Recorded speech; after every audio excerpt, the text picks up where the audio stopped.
J'imagine qu'il n'y a pas grande conséquence au fait que tu te loupes dans ce que tu entreprends.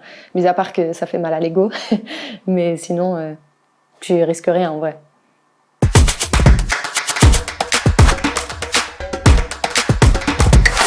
Alors, je m'appelle Clara, j'ai 24 ans et puis je suis la cofondatrice de Camac, une marque de vêtements de sport pour femmes. Ouais, enfin je sais pas si c'était un matin particulier, mais c'est juste que quand j'ai commencé à porter le voile, j'ai eu énormément de peine à trouver des vêtements qui étaient adaptés à ma manière de m'habiller pour aller faire du sport, en étant à l'aise et à ce que esthétiquement ce soit selon mes goûts. Du coup, c'est là que je me suis dit peut-être qu'il y a quelque chose à faire à ce niveau-là. Et c'est là où je me suis rendu compte que j'étais pas du tout la seule qui avait ce problème-là. Et du coup, je me suis dit en fait, pourquoi pas monter une marque.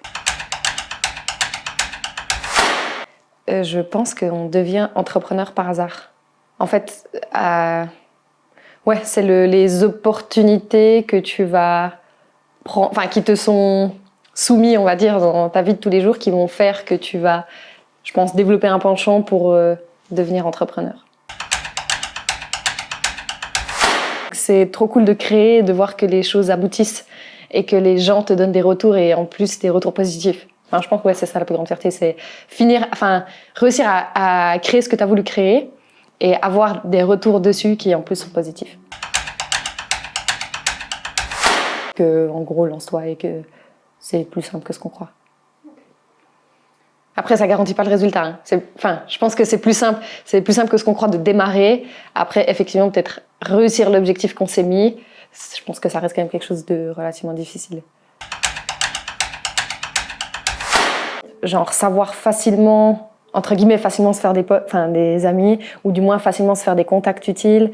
Je dirais plus que les compétences techniques, c'est surtout les compétences humaines qui font que tu peux aller loin, parce que si tu as plein de gens sous la main qui savent faire toutes les choses que tu as besoin, ça ira 10 fois plus vite que si toi, tu sais très bien faire un truc, mais que c'est difficile de bosser avec des gens et c'est difficile pour toi d'aller démarcher des magasins ou d'aller démarcher des personnes qui peuvent t'aider dans ton projet. Donc je pense que c'est beaucoup les qualités interpersonnelles qui sont importantes pour un entrepreneur. C'était pour ma première production.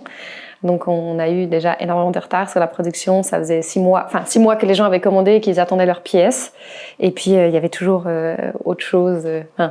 Il y avait toujours quelque chose qui faisait qu'on ne pouvait pas avoir la production.